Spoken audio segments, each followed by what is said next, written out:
terms of the training, is there going to be anything about the actual way that officers are not only recruited, but that beginning stage when Yeah. they're going and they're getting the physical exams and the mental exams and all that?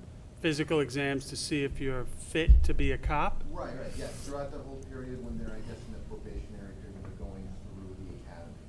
Is there gonna be any reforms to that or anything even to the idea of the number of credits, of college credits that you would need to That's it. qualify? Like, is that gonna, is Yeah. there gonna be any changes to that?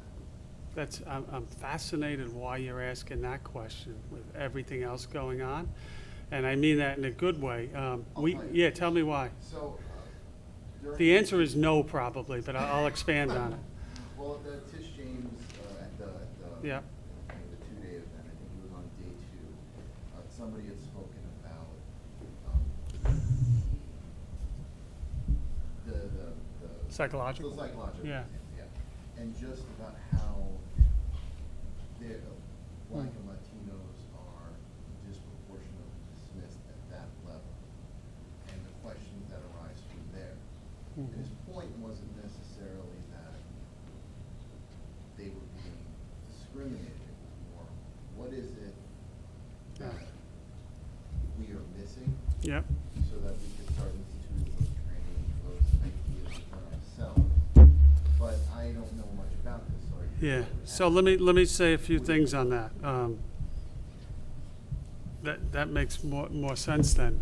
In terms of the psychological to come on, we've discussed this many times.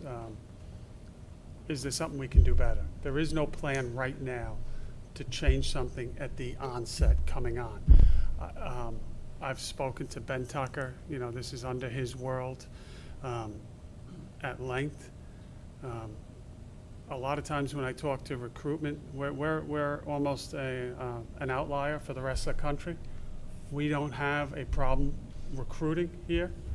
When I hear recruitment, my mind immediately goes to one thing: African American males.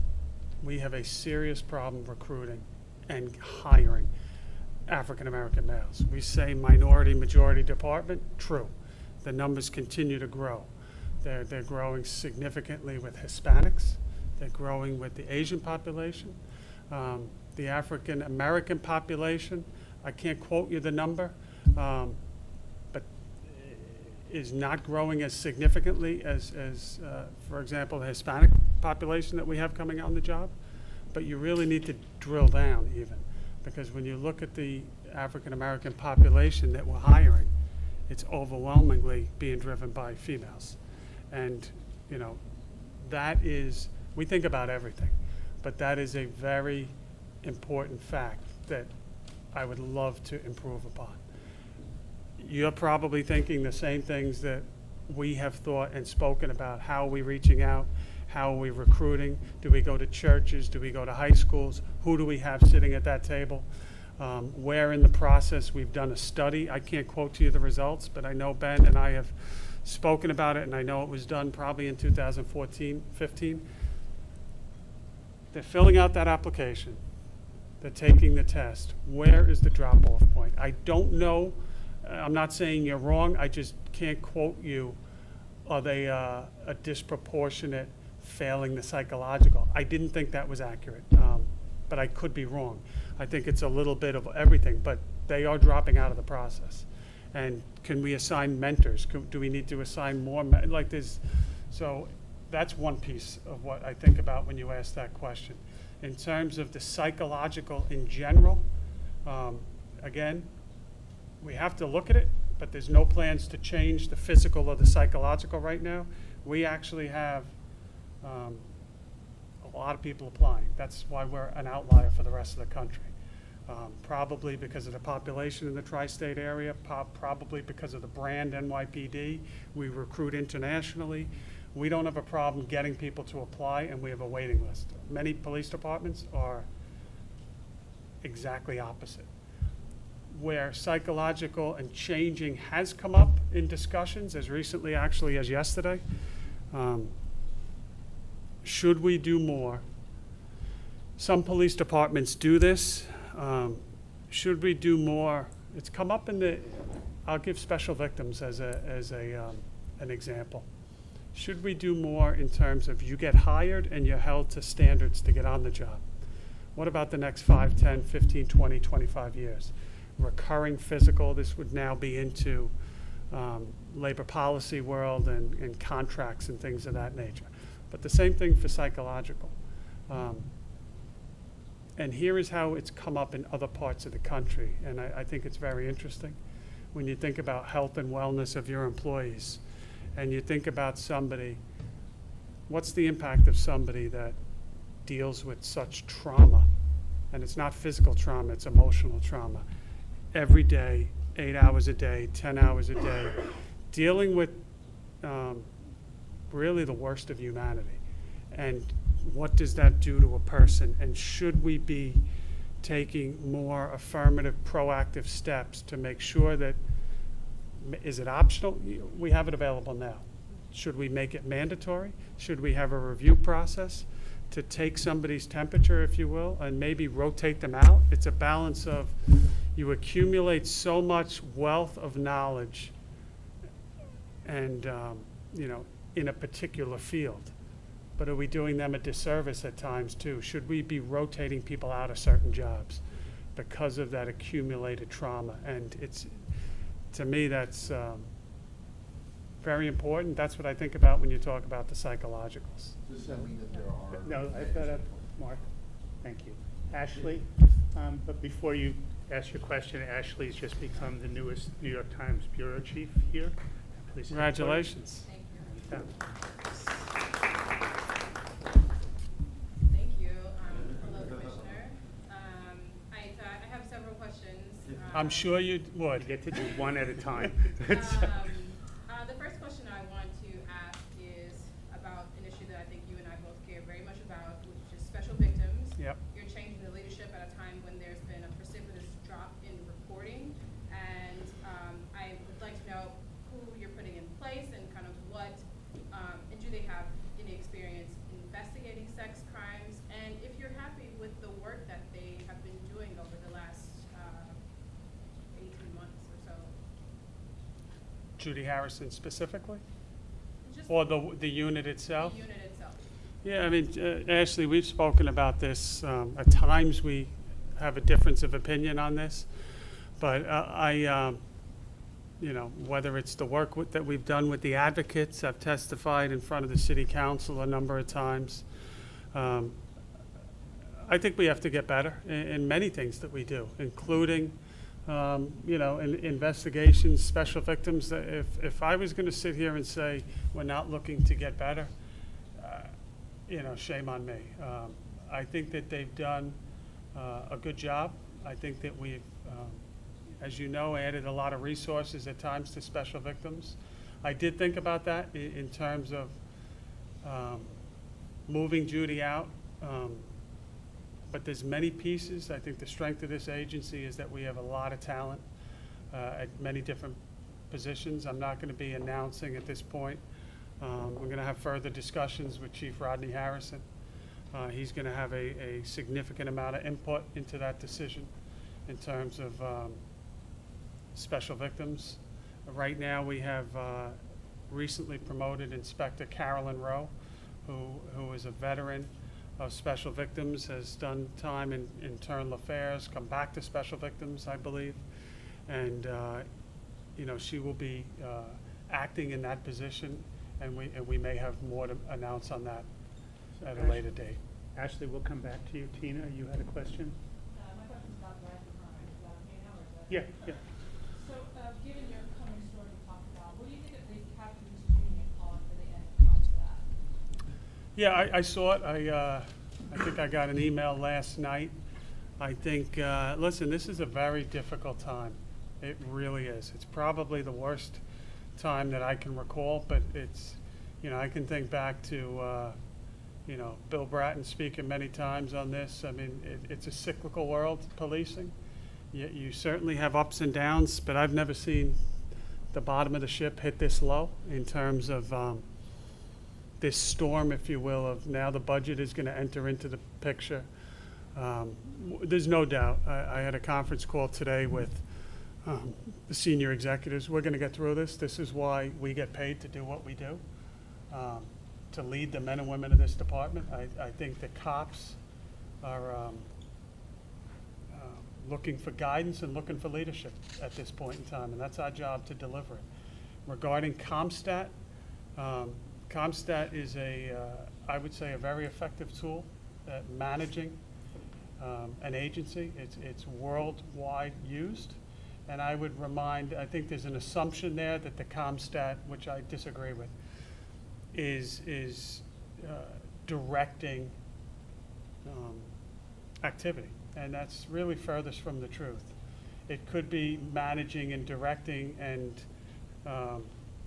community interactions. It could be about community meetings or a number of other things. It doesn't have to be about arrests. And I don't know if anyone in this room has sat in on one, but I took over running it in 2014, and it was never about summonses, arrests for the sake of numbers. It's about improving the quality of life of New Yorkers.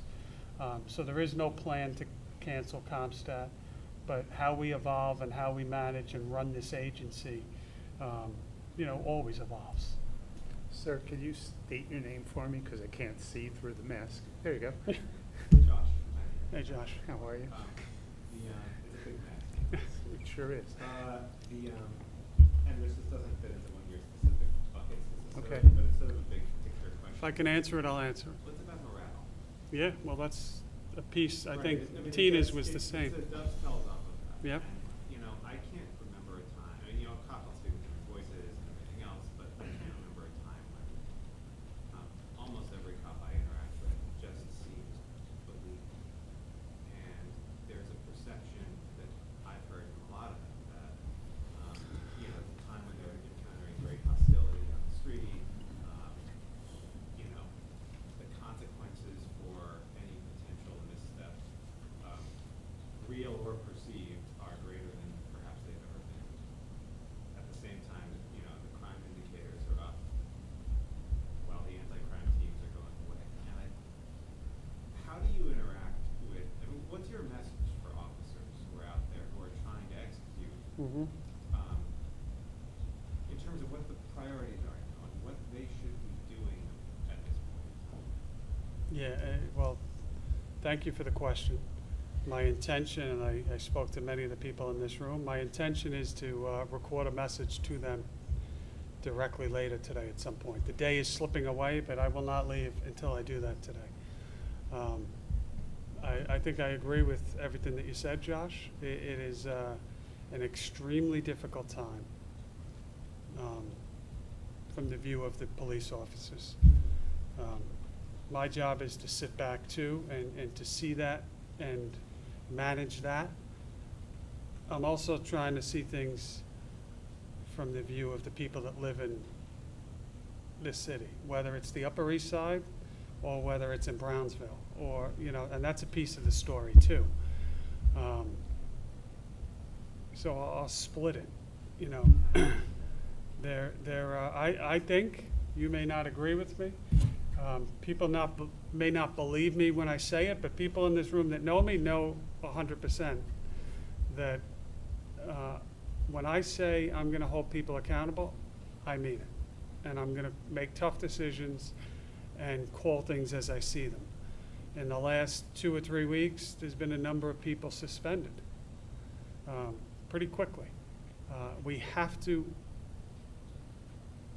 bridge the gap, and I don't think it's a huge gap, but there is a gap between perception and reality in terms of accountability and officers' behavior. That's a small piece of this, maybe not a small piece of this. But with that being said, I do believe, and this isn't me playing both sides, this is what I believe. I believe that the overwhelming majority of officers go out there and do God's work every day and are appreciated by the people of this city. The message to them is, you are in the middle of one of the most difficult times, period. But the people of New York City need you. that's it in its simplest form. And the job is probably right now harder than it ever was, with the level of scrutiny, with the level of second guessing and Monday morning quarterbacking, with the level of people doing very little to throw something onto the table that helps, but very quick to add and spread misinformation and rumors and videos. I could spend 12 hours a day correcting bad Twitter messages. I ignore them. So to those that are blasting me on Twitter, you're wasting your time. There's too much important stuff to do. But I do feel for my offices, your offices right now, because they are in one of the most difficult times. Maybe the training question, and another thing I thought of, how much retraining we have to do right now that's going to cost real money. Every one of these bills has a price tag. Every one of the state bills and the city bills, sometimes they're duplicative, has a price tag. And some really didn't change how we police because we had already reformed and put those things into place. Some of them concern me greatly. The city council chokehold bill is a grave concern to me. It really is, because it is criminalizing. You know, I acted swiftly this weekend when you had an incident in the Rockaways. But when you start talking about pressure on the diaphragm, I think it's going too far. And kneeling on somebody, what it comes down to, and we're messaging this to our police officers and the unions are very concerned, it comes down to, clearly nobody's talking about the neck. That's not what I'm talking about when I have concerns. When you talk about pressure to the diaphragm, which is a much larger area, sitting on somebody, I'm not as concerned about that. I don't think we should be sitting on people. When you see standing on somebody, I don't think we should be standing on somebody. Maybe there's some once in a million scenario that I'm missing. But when you say kneeling on somebody and putting your knee on somebody, that is something that happens. And it's not done maliciously. We have a system right now. When all of this comes together, this is why you have to step back and look at this. You have a criminal justice system that is imploding. Imploding. That's the kindest way to put it. When you look at the number of cases that are ongoing and stagnant, when you look at the cases that have been deferred, each one of those represents a victim. Each one of those represents somebody not being held accountable and no consequences. So when you have a situation like that, now you're throwing police officers into an even worse situation, because these are the people that they're interacting with day in and day out. And if you think that de-escalation training is the magic panacea that's going to correct things, I wish I could have you come out with the officers and let's tell somebody to put their hands behind their back. They are not doing it. And now when it gets to be hands-on and you're struggling literally for your life, because as easily as you could lose a gun or a taser or anything else, or the gun that they may have in their waist, to criminalize a police officer fighting for their life where a knee can accidentally go on somebody's back, I think has gone way too far. And that's my opinion. And I know it's shared widely. It's been shared. Here is the worst part of this. It's been shared by people on the council with me that don't have the courage to say it publicly. Shame on them. Shame on them. And to think it's not going to have an impact in how officers risk their lives protecting the people of this city is naive. Robert Moses from Fox. I can't forget Robert Moses. How could you forget that name? I'm thinking of the beach. The indicators, I think last week, shootings up 25%, murders up 25%. Almost 40% now for the year. So with this budget piece, I've covered that a little bit. With this $1 billion number tossed around, what would that do to your ability to police? And do you have a number in mind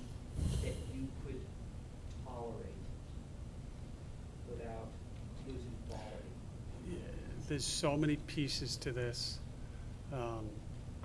There's long-term, there's multiple years out spending, there's capital, there's overtime, there's headcount. This is what I've said publicly, and I stand behind it. We're in unprecedented times.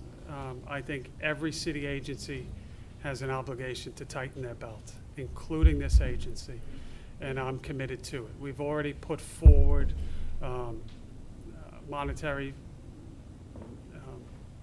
savings that could be enacted.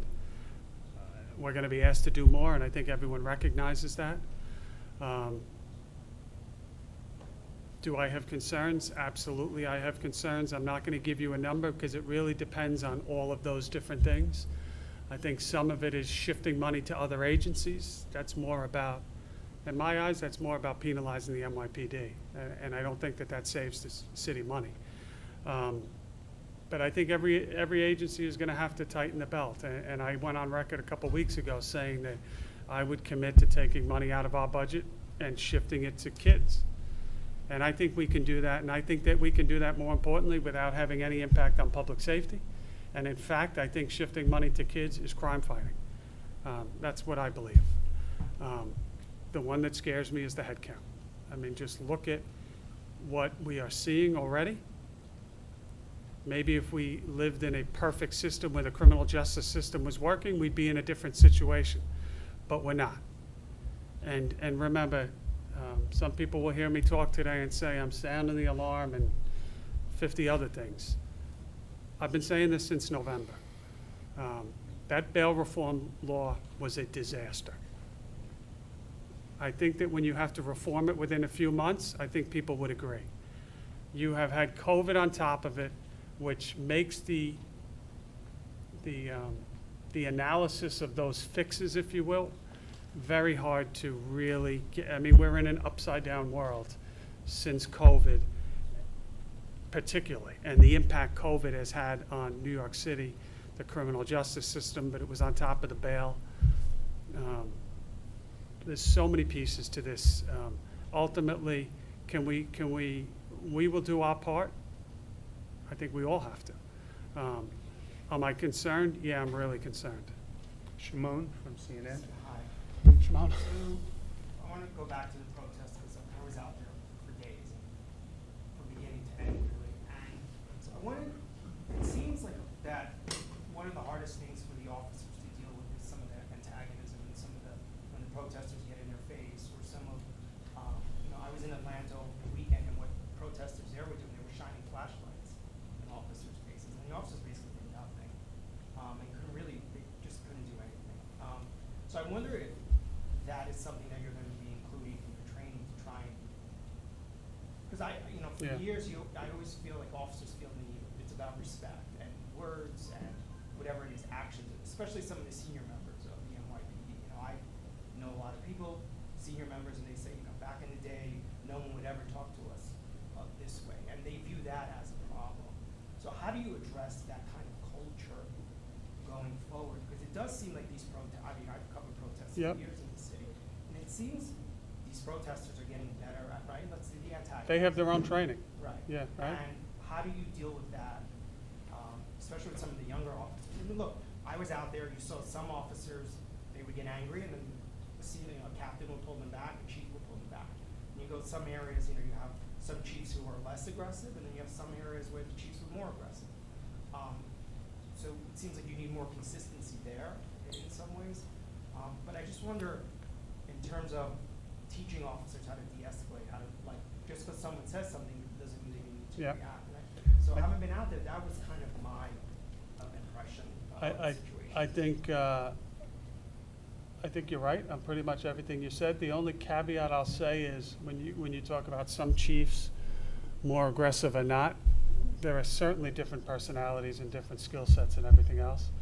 I think one piece that may be missing there, just for the room to keep in the back of your head, is you know what you know, and you think you know what's going on, and you probably do. But you may be missing other pieces of information that are 2 blocks away or a block away.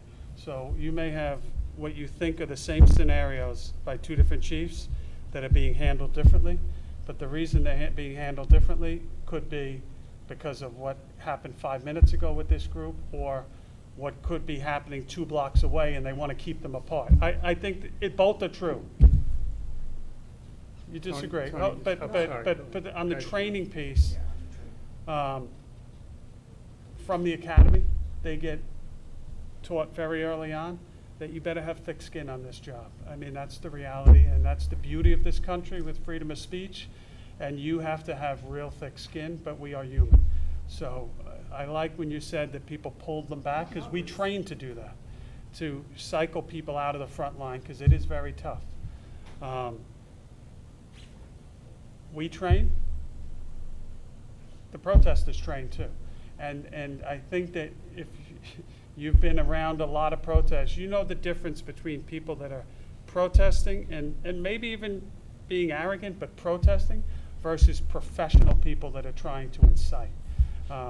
We're expected to put up with a lot, and we need to. Once you get into physical contact, pushing the envelope, whether it's shining a light, I would argue that you may be causing damage, and that may be actual physical. But that could be debated by attorneys. Where it gets very different very quick is I would expect my officers to be on that front line, and we'll pick them up and pat them and thank them so much afterwards for putting up with everything they put up with. Where it changes, though, and I'm sure then you've seen this, the bottles, the bricks, the tennis balls filled with cement, the fireworks shot at officers, the garbage cans thrown, the barriers picked up and thrown, and on and on and on. So they also practice, I'm looking at John Miller in the back, they also practice attacking the officers and then running back into the crowd and de-arresting the person as the cops are trying to grab the aggressive person. And what will be captured on the Twitter video is, oh my God, why did the officers just grab those 6 people? And they don't know that it's part of other mistakes made. Life is full of mistakes. But most of the time what you're seeing there is an orchestrated de-arrest scenario where they're working in concert and trying to get that person unarrested. So that's not portrayed in a 10-second Twitter video. So that's why my comments to the AG, I was at the hospital with the officer that was shot. I was at the hospital with the officer that was stabbed in the neck. I was at the bodega the next day, 12 hours later, where thankfully neither of the 2 female officers were stabbed by the person. That wasn't a protest, but it's... I played a video this week, and it was, maybe some of you were there. It was from, was it Jacoby Hospital? I can't remember in January. What hospital in the Bronx? After we had our 2nd officer attacked in 12 hours. We had the officer sitting in a van where he was shot under the chin. 12 hours later, we had a lieutenant shot in the arm in the 4-1. And I was pissed off. And I got up there and I said, words matter. People should be held accountable for the words that stir people up. And I reminded them of what had just happened in New York with people marching through the streets. It was around the time of one of the protests with transit and decolonize this, right? And F this, and right? And I referenced that, and I said it reminded me of 2014 with Ramos and Lou, and that whole period. Somebody walked in when I was listening to that this week, my exact speech, and thought it was from the day before. Nothing has changed. We didn't learn in 2014 that words matter. You can protest, you can reform, you can change. 99.9% of the people protesting, it is a worthy cause. Let's sit at the table and talk. And we are accomplishing things, both sides. And we all want the same thing. But stirring up people with mental illness at times, We saw it in 14, we saw it this year, and we saw it 2 weeks ago. And shame on them for not learning, and shame on people for not calling them out too, my opinion. Tony DiStefano, for Newsday. Very early in your discussion this afternoon, you talked about Chief Monahan's indication that things were really going south in Yeah. a way that you hadn't seen before. Yeah, brief conversation, yeah. Brief conversation, I'm sure there was a sense of foreboding and things are not going good. The question, you were asked about this during testimony of the AG, about what the impact or coordination of policy or operations were with City Hall. You didn't quite get to answer that. I was wondering if you could illuminate now for us how much City Hall had an impact on police tactics during these protests. Some have criticized it as being a soft touch, with a sort of foot on the clutch, sort of disengaging cops. I've heard that we were too engaged, and I've heard that we would soft touch, sometimes in the same sentence. I'll let you finish. Well, was there any coordination with City Hall about tactics and operations on the street? Was there any directives given to City Hall about what you should or shouldn't do? I know we didn't see any mounteds. I don't think we saw mounteds. Yeah. And we didn't see hard hats in some of the officers. Yeah. Can you spell this out? Yeah, many conversations with City Hall. I think that wouldn't surprise anyone. Any decisions that were made by the police department. Regarding mounted, I had conversations from probably the first or second day with a number of people. Didn't think it was appropriate. We had them standing by on subsequent days. But this isn't, when you think of what we generally use mounted for, you think of events like, easiest one would be Times Square. We've certainly used them at protests in the past, but I think you need to also look at the whole picture here in terms of objects being thrown, fireworks being used, and balancing all that. Also, not a defined field, if you will. These are protests that are going on quite often without leaders, and at times that is 100% not an exaggeration, where we had protesters fighting with each other and debating which way to go. You can see it on video, you could see it on the front lines at times, right? You're nodding your head. So in terms of employing mounted, balancing out, are there positives at times? There absolutely are positives. There's also risks. There's risks to protesters, 99% of whom are lawful. There's risk to our cops. There's risk to the officer riding the horse in that environment. So we had them available off the set. Many people probably don't realize that, but it was never really close to being used for all the reasons I said. In terms of helmets, that's memorialized in, we got criticized a lot. I found that astounding, that we were criticized for officers. And we hear this from time to time, and I understand it, but at this set of protests, above all else, we have officers assaulted with, I testified everything except the kitchen sink. And it's been on there, on the social media and videos for all to see. There's also some videos of officers, using force. Sometimes appropriate, sometimes not appropriate. But that's what happens in a riot. And when you look at officers that had their heads hit by bottles, by bricks, by fire extinguishers, metal barriers, I mean, you name it. And for people to say, well, the officers look militarized by wearing a helmet. Well, that's why they're wearing a helmet. It's completely up to their discretion, and that's memorialized in the patrol guide. Rocco? It's not comfortable. So let me just say, Tony, officers do not want to wear a helmet, period, because it's very uncomfortable. In the beginning, they weren't wearing. Yeah, it's not comfortable. And then, I think as things started escalating. That's right. But was there a thing where you don't want them wearing a helmet? No. Helmet? I But will. It does seem to antagonize. Shimon, I'm gonna protest. cut you off and I let I Rocco understand ask the that, question. but I think I answered it. It's their discretion. And they do not want to wear them. They No. really don't, because it's not comfortable. Can you take a question from Rocco from the Daily News? Hey, Rocco. There's been calls to get police out of homeless shelters, out of schools, out of dealing with the mentally ill. Homeless shelters, schools, yeah. Which one would you be most comfortable with? Traffic is another one you hear. Which one would you be most comfortable with, if any, and which one would have most negative effect in terms of crime, if that were the case? It's a good question. All right, give me them again. Homeless shelters. Homeless shelters, dealing with the mentally ill, and out of schools. The one that concerns me probably the most is schools, out of those three. And I'll tell you why. In the homeless shelters, we go back and forth through different administrations and different time periods on all this.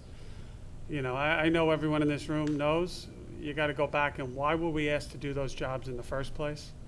And there's usually a reason. Security at homeless shelters, I think we could be removed from that with little impact, my opinion. You still need properly trained individuals, right, which is why we were brought into that in the first place. I would go 2 steps back and say, why are we releasing people to parole and putting them in a homeless shelter and think that's going to work out well for New York City? Where's the safety net? And I would also take a look at the population. How many beds are in a shelter and how many parolees are allegedly staying there? Do the math. Regarding the schools, this is what I've said publicly, because we've been criticized at being too over-policing schools. That may be fair at one point in the past. I think that's an old story. Hopefully, you agree. We've changed policies over the years significantly, how we deal with kids in schools. I think the Board of Ed has done the same. I think it's a work in progress, but I think it's much improved and over how it was in the past. And what I really have to stand up there and defend the men and women of the School Safety Division under Juanita Holmes. They are, I've said this, they're mothers, grandmothers, fathers, uncles. They think of those kids like they are their own. I believe that. Obviously nobody loves a kid more than a parent, but they're not that far behind. They think of these kids as they are their own. They are not interested in policing, arresting kids. They're interested in keeping kids safe.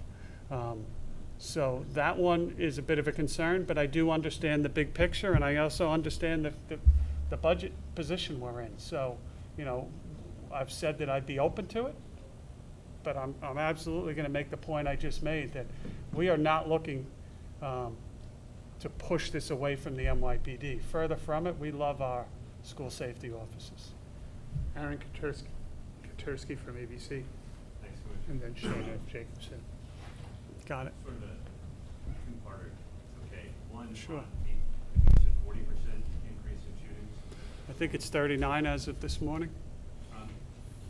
It's not just New York, it seems like it's a number of big cities are having an uptick. Can you explain is this a backslide to an earlier era, or is this a consequence of the pandemic, or can you explain a bit about what's kind of behind that? Yeah, and I'll just start by saying I'm friends with many people in other cities, police executives, but we do not have a desire to compare ourselves to other cities, and I say that kind of tongue in cheek, but we like to lead. And it offers no consolation to me, well, this is something that's happened everywhere. I care about the people of this city, and it's not just those numbers. It's every shooting, this is unscientific, but there's probably 8 incidents of people shooting at people and missing. What's the impact that has on a community? What's the impact? It's not just the person that's shot, it's their family. It's the people that were out there and witnessed it. I mean, people should not have to live in fear in 2020 with the gun violence. We had accomplished, this is what is so frustrating. We had accomplished We're always striving for perfection. I don't think you ever get there personally, but we had accomplished where we had the lowest incarceration, cutting hundreds of thousands of arrests, the stops, the summonses, diverting so much positive, and year after year hitting under 1,000 shootings, under 900, under 800. That's why people, and introducing neighborhood policing. And that's why people around the country were coming here. We're seeing a big uptick right now. The cause, it's never one thing in my opinion. I think the bail reform is a big piece. I think the COVID is devastating us right now in terms of there are no consequences for illegal behavior. And that's not that really much of a stretch. When you look at, I'll think back to my days when I ran CompStat, we would have over 1,000 gun cases indicted at one time in New York City. And so if you're looking at a year like right now, we're in what, June of 2020. You probably have cases from 2018 arrests still open that are, all right, are we gonna go to trial? Are you gonna take the plea? Whatever it is, but leverage over people. And there's gotta be accountability. And by the way, there's a mandatory minimum in New York State, 3.5 years for an illegal gun possession. No one ever gets that. No one ever gets that. A win is probably a year in jail, if we're lucky. And if you see a gun charge with 2 years, I guarantee there's a story behind it. They probably have 3 other open cases where they combine the cases. We have problems with consequences for gun offenses in a perfect world. Right now, it's disastrous. So when you look right now with the amount of people, and you combine it with the bail reform law, and you combine it with attitudes against incarcerating people, and you have lax attitudes, and you have, prosecutorial discretion at times, quite frankly, not even to charge many crimes. It is all boiling together to a very toxic environment, in my opinion, right now. And you cannot just look at index crime, and here it is, and it's up or down. There's so many stories beyond it. Go ask the people in New York City on the streets what they're seeing. We had a case, we talked about it earlier today, a video from last Friday, where a young woman is walking down the block with her young child, and police move in the Bronx and arrest a number of people. I lost track of how many guns we recovered. People caught with guns on that corner. As they're gambling, as they're hanging out. We responded there because of community complaints. That's what we all have to work towards. That mother should not be afraid to walk down the block, on her block, with gang members and everything else, and 0 consequences for carrying guns. It's not about anti-crime, in my opinion. It's a piece of the story. We could triple the size of anti-crime and stop 5 times as many people. If the people that are caught with guns have no consequences, it is an endless cycle, and it only goes to destroy trust. You got to look at the big picture. And the big picture of crime is not just the police, it's about all parts of the system. Shana Jacobson from the Shana. Washington Post. You mentioned Lou and Ramos. Is that animosity toward police that we've seen at some of the protests and in the video from Rockaways? Yeah. Is that more prevalent on the streets? Is that what Monahan is seeing, like, for your conversation with him? And is there, I guess, separately, do you think the fireworks issue is playing into this sense of lawlessness and perhaps contributing to the rise of shootings? A little bit on the second part, a little bit. There's no consequences. I think the officers make a mental calculation, and we recovered fireworks yesterday, and we'll make some arrests for fireworks. But I think you'd be kidding yourself if there's not a mental calculation going on. I'm going to get involved in this and make an arrest, and the arrest will not be prosecuted.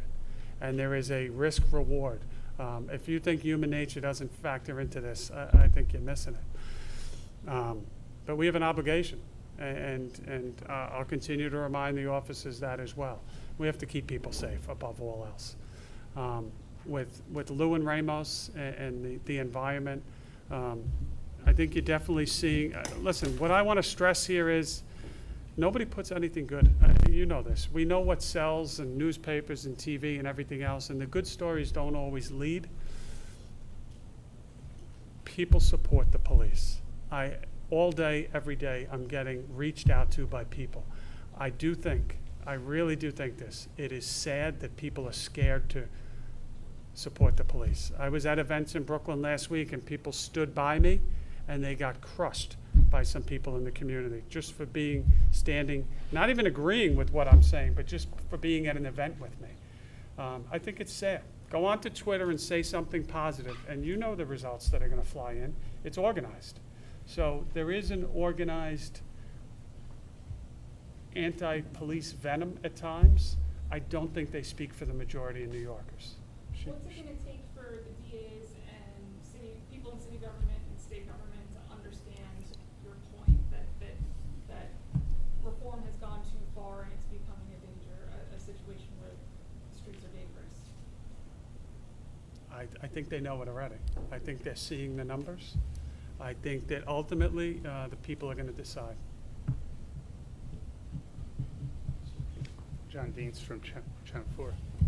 Commissioner Rich, thank you very much. You getting questions emailed to you? No, Roach, I want to make sure I All remember. right. He's getting, yeah. Building trust, you talked about. Yeah. I want to take it from the other angle. Stores across the city were boarded up. People, if you talk to the real estate agents in Westchester, in Connecticut, people are moving out, not just because of coronavirus, but because of concerns about safety. Crime spike in stats. Talk about the community advisory board members. So we just spoke to them in the Bronx where the looting happened. We spoke to the folks in East New York.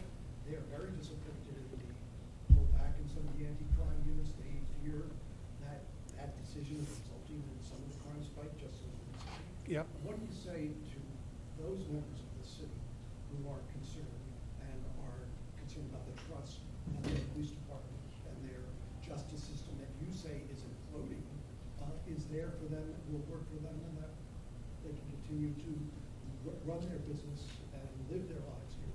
It doesn't sound like you're providing much confidence with the rhetoric of this city is imploding, its justice system is imploding. Yeah, I think that, I think there is some feelings like that, Jonathan. I think it's complicated. I think it's a combination of the coronavirus.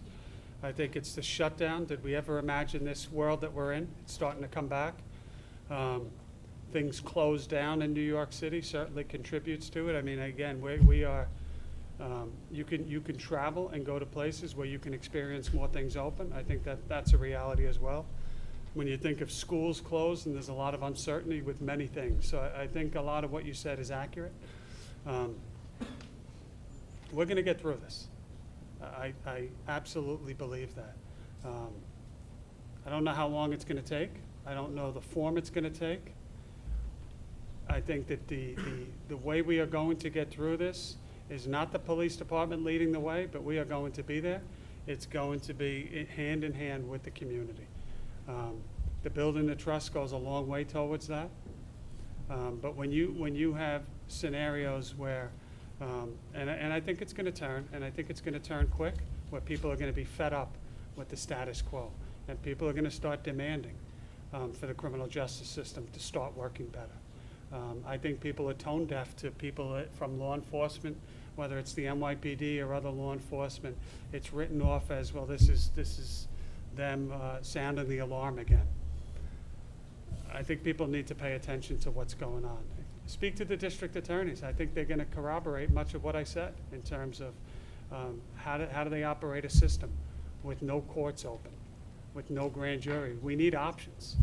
We need to restore basic order to the streets, and that's not just in New York City. And I think that, when you talk about this city or any other city, it's built on a foundation where people feel safe outside and people have confidence in the system. And I think that that's been shaken of late. Sir? Commissioner, we're seeing the spike in crime and fireworks talked about the summer months, crime usually spikes in the summer months as people are out and about. Yep. Do you think it's worse before it gets better because of what's gonna happen during the summer months? What do you anticipate for the summer? And how do you go about bringing down some of these numbers when you're gonna anticipate higher crime because of the summer months? It's a great question, and it's something that worries me greatly. That's why I said a month ago, the storm is coming. I mean, you have a perfect scenario here if you're a criminal. If you go out and get caught, there's going to be little repercussions. And you're going to hear nonsense, and you're going to hear people trying to refute that. Ask the right questions. You have a scenario where we have the lowest population. Chief LaPetri has briefed the media many times on this, done articles on this. May not agree with every point, but there's just too much evidence at this point. You have prison populations, whether it's on Rikers Island, whether it's in state prisons, that were at historic lows last year. And now you add in the bail reform, which is basically taking the pipe, if you will, and constricting it. So you had people getting out in anticipation of January 1st. You have people coming in, the valve is closed, where you can't ask for bail anymore. And now you add on to that, you add on the COVID scenario, where we're going to release people for COVID. There is no doubt people were taking advantage of that. Absolutely. I saw a New York Post story the other day, and somebody joked, how is there somebody left in Rikers Island to try to escape? I mean, that's the mentality right now. He should have just said, I have COVID. He probably would have been let go. Tom Winter. And all of this is contributing. Tom Winter from NBC. Tom? Commissioner, the stabbing and the incident that occurred at the 7-0 precinct in the middle of what was going on, Which one? the stabbing of one of your officers and the subsequent shooting that happened at the 7-0 precinct. Yes.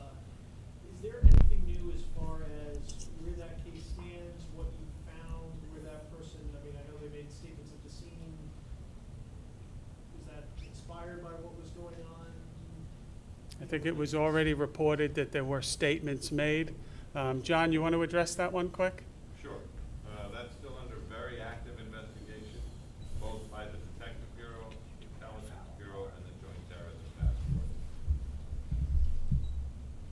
Wow, that was See, really short, John. that's why I said, John, can you address that one? Good. Well, I mean, to get to the facts of it, it has disparate elements. You've got a brand new social media account that is populated only by likes, videos around the Black Lives Matter movement, and you have a suspect who launches a premeditated, been able to look at a lot of surveillance of his movement leading up to this, a premeditated surprise attack against a police officer where he yells "Allahu Akbar" numerous times during the attack, which is recorded on body camera video. So we're trying to sort out between two potential areas of investigation here, if and how they're connected. And have you, last time we talked to you about this, you said you hadn't been able to speak to him yet. Has that changed? I don't think that has changed. John Doyle, I Channel think 2. he's represented. John You Doyle. know, you spent years with the community policing model. Yeah. It looks like we've lost ground with What's that last part, John? It appears they've lost ground lately with the community. How much work does EPD have to make up and Yeah. kind of come back around to kind of gain trust and kind of enforce it with the community? Just something as basic as fireworks. This is what people would expect out of fireworks. You could not say, be afraid of the police again, so to speak. Yeah. Great question. I mean, it's a simple question, but it's a powerful one to me. I think, the famous line, and it's very true, you gain trust very slowly. You don't want to be gaining trust in the middle of an emergency, right? You gotta earn it every day. You gotta build and nurture and foster relationships with people, and you build it, and you lose it quick. And I've been reminded of that many times recently. One sticks in my head, and I won't mention a name, but a woman that lives in Crown Heights. I would describe her as an ardent supporter loves the police,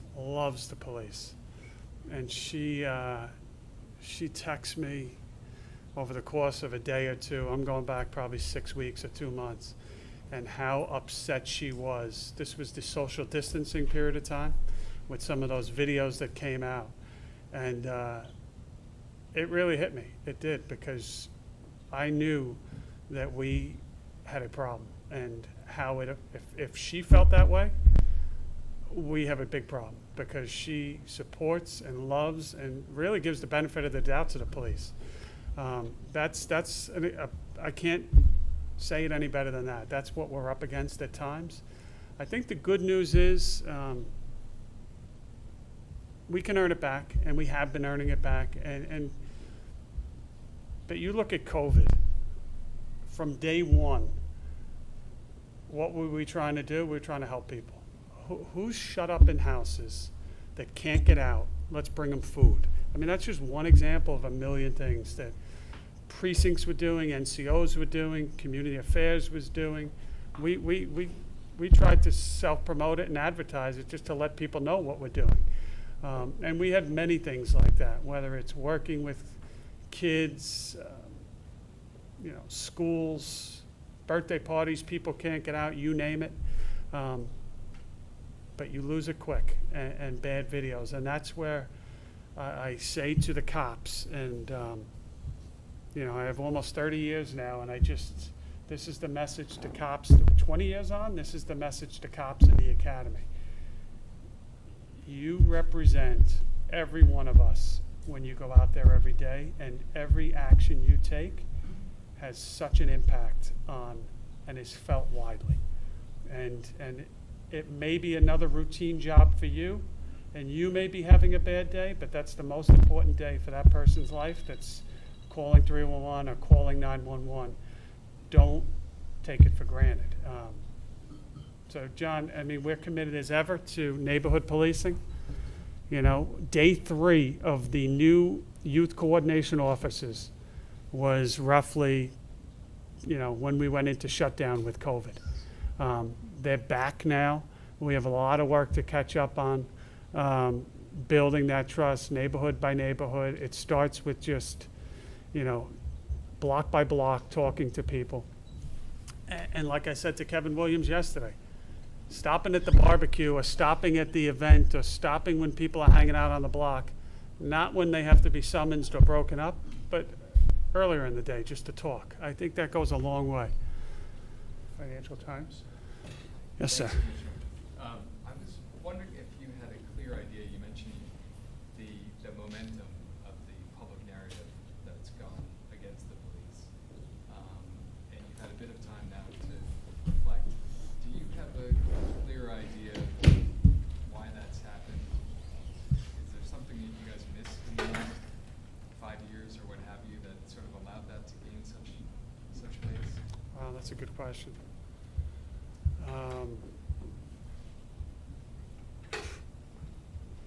That's Rich, that's like a 3-hour question. We'll give them the 10-minute version. Are there things we've missed? Again, no doubt there's things we missed. There's things probably that we probably take for granted, and I also think that it's not as bad as the narrative is. So I think it's very, very complicated. In terms of missing things, geez, I think that we know how important the relations are. Here's one thing, as you were saying it, because I think there's an organization that doesn't want things to heal. I do think that is true. And I don't mean a physical organization, a group, but I think that there's people that don't want, people that are out there shouting people down, people that don't want it to get better at times. It's hard to put your thumb around that one. But there's absolutely, I'm sure, things that we missed. I think the biggest one, as you're talking, that comes to mind to me is culture of the police department. And this is the one probably that many people internally wouldn't like, but I think we got to be honest. about, and I've said this many times,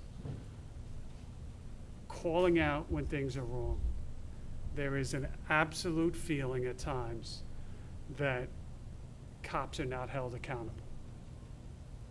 And it's not me walking the fine line trying to appease both sides. I do think that most cops do a phenomenal job. But I think that when there's something is bad, you gotta call it out as bad. You gotta do it quick, and you gotta reassure the public that we hear them. I think that's been missed. I think that the shame of this is, you start talking about things like 50A and all sorts of topics now, but the shame of it is, I think we have a pretty robust discipline system. Certainly 50A is, and that repealed and now a new thing in its place, I think that that's gonna be a big culture change. But the truth is, and this is the shame of it, that there was already a pretty robust discipline system in place. There was already works underway to have a new look at the discipline system of the NYPD and have consistency and a matrix. And we started to post some things last year, I believe. And we have more documents coming. And not because of laws passed, because they've been worked on for months and months. But we did a lousy job of communicating that. I've had the displeasure of firing officers as police commissioner. I've only been here 6 or 7 months, multiple officers. The public doesn't know that. And I think that from allegation to investigation to outcome, number one, it's taken way too long historically. Number two, there was no good feedback, and there was no communicating what actually happens. That, to me, that's a huge lesson learned. That's why, this past weekend, you saw very fast speed. That's why through the protests, when I took action on a limited number of incidents, we put out statements, we're aware of it, this is going on, and you'll have an update. So we're moving towards that, but I think that is one of the big lessons learned. We gotta be better, we gotta be swifter, we gotta hear people, and people have to know that we hear them. The culture has been probably the biggest thing I would stress there. Ben Chapman from Wall Street. Ben Chapman. Hey, Ben. Hi. This time last year, the department announced that it was undertaking a number of changes to address a number of suicides that had occurred. We haven't heard as much about it this year. There's obviously been a ton going on. Wondering if you could give me an update on how those programs are working maybe, or the sort of general environment that you're operating in with regard to that. Thank you for bringing that up. When you talk about our peer support and our health and wellness, Ben Tucker, Terry Monahan, it's under Ben, and Terry has been, this is so important to Terry, it really is. We started a system, I guess, last year, training people of different ranks all through the department. I don't know if it's the technical term, I'll call them peer counselors. We've had very good feedback, and it's significant training. I want to say it's 3 to 4 days. I think it was up to that number. Before this whole COVID thing hit, I was going out. Commissioner Ganley was going out. I think Terry Monahan, probably Ben, and stepping in and into this training and thanking them for what they do. And it's about being eyes and ears and being that first line of defense in a way for people that need help. Historically, we've had a number of programs available, formal and informal, clergy, counselors, things of that nature, and clearly we had to do more and do better. So that's one piece that was put into place. I can tell you that I took part in a couple Zoom conferences probably 3 weeks ago now, a number of them with those counselors getting back online, but it's very difficult in this environment. We hired psychologists to head up this program, which is really separate and distinct from our discipline program. This is more about taking care of our employees. The doctor came on, she came on board, I can't keep track of these, probably 2 months ago. Yes. Roughly. I think we've done some stories on that, but she's up and running. Yeah, she's the And we would like to even hire more, but that's in a state of flux right now in terms of, so it remains a priority. It's something, I'll tell you that as COVID was happening, it was absolutely something that was on all of our minds at this time with the, you forget the human element. You remember this job and what people are going through. You forget that they're human beings and they're home and their kids are home and everything that you're dealing with, they're dealing with. And people losing jobs, financial woes, kids home, and what am I going to do? And lives turned upside down. It just, it's absolutely something we were worried about, continue to be worried about, but we've been able to manage thus far, thank God. Before we do follow-ups, Dean, you haven't asked a question. Do you have one?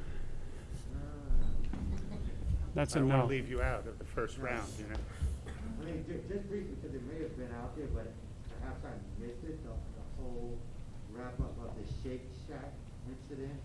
What's going on with those cops who said they were sickened or whatever, is it true? Or is it Yeah. What's going on? Can I lump that into a couple other things? I mean, there's, yeah. What a world we live in right now where it's, and I know I'm preaching to the choir, 5 o'clock news and 11 o'clock news, maybe a 6 o'clock news too.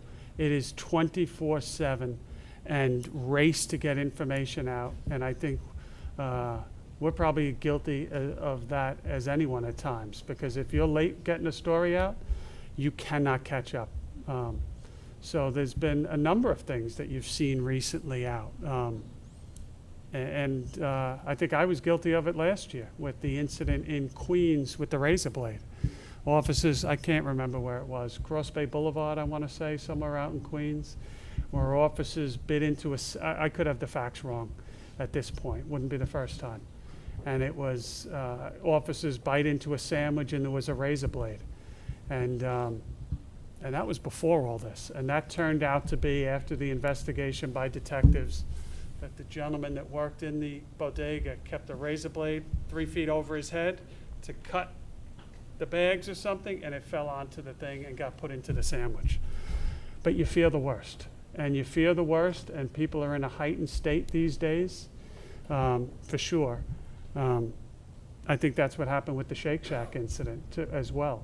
I know Rodney Harrison, almost within hours, they had conducted the investigation, they reviewed video, they reviewed tape, when it was ordered, how it was ordered. I think it was ordered through an app. I think the order was packaged on at least one before the officers arrived on the scene, so nobody knew they were even police officers. And it was, I don't remember, I remember there was some substance there, whether something got mixed inadvertently or not, or whether it was imagined. But we put out pretty early on with that we were pretty definitive that there was no criminality. But people are in a heightened sense of panic. I've heard stories from other parts of the country. I saw something online last night, the same thing. We had the incident, I'm going to loop a couple together here. We had the incident with the noose in a park in Manhattan last week. People are tweeting out immediately. It's human nature to fear the worst right now. And that turned out to be something from a scaffold, and we put pictures out. But the problem is, once it goes out, it's out. And people may see the initial one and not the follow-up one. But I don't know what the answer to that is in this age of instant messaging. I think we all have to be, I'm not talking about you, I'm talking about me, responsible and about what we put out. I'll give you another example. And I don't want to point, I did an interview with somebody, not the media. Well, I guess they would be the media, but it wasn't traditional media. And it was a video of somebody, cops like breaking into a store 3 weeks ago. And I looked at it, I said, I don't know what you're talking about, but I guarantee it's not what you think it is. And it was a burglar alarm where the guy is home watching his store being looted. and the burglars are in the store. So ESU shows up and cuts the locks and gets in and arrests the guy. We're putting out, people think that, cops are breaking into stores. Come on. Yesterday I saw one that somebody's kneeling next to a marked police van. People want to stir up controversy and setting off fireworks. Were the cops Dean, sick or Dean. not? Though? But even then, I'll give him. Go ahead. I forgot. I went on a rant. were the cops in the Shake Shack thing, did they get sick I'll fill or it not? I mean, it's clear either something was in I the Shake th- accidentally or not, or. From what I know of the incident, I believe they thought they were, subject to something. But again, I think it's a little bit of, I don't know if there was something in it or not, but we believe absolutely that there was no criminality to that incident. And I think that people, I don't know if they panicked or if there was a bad tasting food or shake. I really don't know. And Dean, John and I both have all the details, and we can give them to you later. We have time for one or two follow-ups. Sounds good. Ashley asked first, and then Anthony. Commissioner, I hear you saying, talking about like questions we're not asking or things that people don't know you did, and I'm listening to it and hearing it as a reporter, some of that is the NYPD's own lack of transparency. Even after 50A is repealed, we ask the DPI about events, and no offense to Rich, but you guys don't even tell us the name of an officer. So, the fact that we don't know when officers are fired or when, what you've done, I mean, I really don't hear you saying, what part of that is the NYPD's role. That's not my question. I think, can I just address that? I think you're right. I think that what I would ask is, it's never fast enough. The 50A is obviously a significant repeal and change. I had a meeting this morning, whether it was 9 or 10, and we went through a couple of significant things that we're in the process of working on and releasing information, and that was one of them. Potential database of information, and how do we get it out as quickly as appropriate. So I ask for a little patience. I know you've been very patient, but I think you're right. Now you have your real question.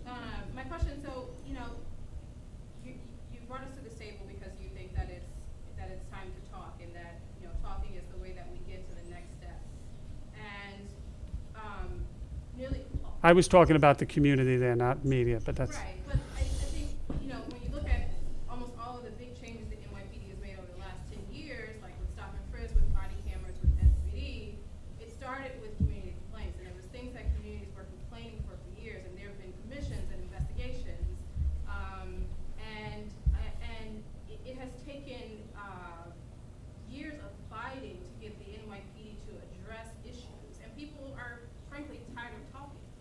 So I wonder, one, with your after-action report, what do you think that's going to cover that isn't being covered in all the other investigations? And also, why should people come to the table with the NYPD now when the agency has been obstinate in the past? Thanks for the question. I think people absolutely already are coming to the table. They just don't want to advertise it. We're having meetings nonstop with local electeds, with community members, with clergy members, and really starting to ramp up and get back to normal, if you will, a little bit, Ashley, in terms of more and more people out. I would say people never stopped engaging, but there is a really strong environment right now where people want to, for a lot of different reasons, a little bit of distance, and that's okay. It doesn't mean I like it. I do think it's a little bit sad, but we'll get through it. And this is why we do what we do every day, whether it's community meetings, whether it's city council meetings. I think this week, Rich, in the conversation with Patrol, with Kevin Williams, we were calling a meeting in literally every precinct in New York City. I don't care if no one shows up or 2 people, but let's get those things off the ground. 2 sets of those this week. Yeah. Last question. No, Ashley, I've got to stop you. Well, and let get me, Tony one. because Go ahead. Ashley and I go way back. All right. The after-action report is going to cover, it's not about, to me, this is not about, to me, The AG has a job, the DOI has a job. Who am I forgetting? CCRB has a job, Oak Corp Council, they're all looking. I mean, that was all announced after that incident of the car that went through the barrier, and people rightfully were upset about that video. I'm looking at the entirety of everything. What did we learn from the moment Minneapolis happened? What did we learn? How we connect to other police departments? How do we stand up details? What is the training? How do we deploy people? Much more operationally than investigating a singular event that may have an allegation of misconduct. Tony, Tony? our last question today. Following off that, back in Last 19 one, huh? Yeah, you got. Tony. You gotta go upstairs. Back in 1991, after the Crown Heights riots, the state did an investigation, which took about 8 months. That was, the head of DCJS did that. He interviewed the mayor, he interviewed police commanders, community leaders, and it was a process where he sort of let the chips, if you read the report, chips fell where they may, apportioning not blame, but some responsibility for action. Yeah. The current environment in which you find yourselves in these investigations going on, you've got about a month for A.G. James's investigation, probably about the same amount of time for the city investigations. What kind of fair shake do you think events are going to get from this rather truncated look compared to what we saw in Crown Heights? My understanding is that I think you have to look, number one, there's still protests going on. So that's part of the story. Number two, I want to say roughly my recollection is all three were announced literally within 24 hours of each other. That's how I remember it. I could be wrong in terms of the governor announcing the attorney general would take a look at incidents. I don't remember the exact language. My understanding was it was centered on the protests, and it was right around the time of that car driving through. What kind of fair shake? Listen, our internal affairs, I have utmost confidence in Joe Resnick. I think I have a good idea of what happened at that particular incident. We've disciplined a number of officers. I'll have to wait and see what is in that, those reports when they come out. If there's something we can learn from them, we would certainly, and benefit from, we certainly would take advantage of that and learn from it. If there's something that is in there that I don't agree with, I'll probably be very vocal about that as well, respectfully. And we'll just, I think, have to wait and see. I think it's a little premature. We should wrap it up now. I want to thank everyone for coming today. I apologize for being late. That was my fault, but unavoidable. But thank you for coming in. Thank you for coming, asking the questions, and allowing. Really, it was more for me than for you, just to talk through some of the issues. And I look forward to doing it again. We'll be doing this on a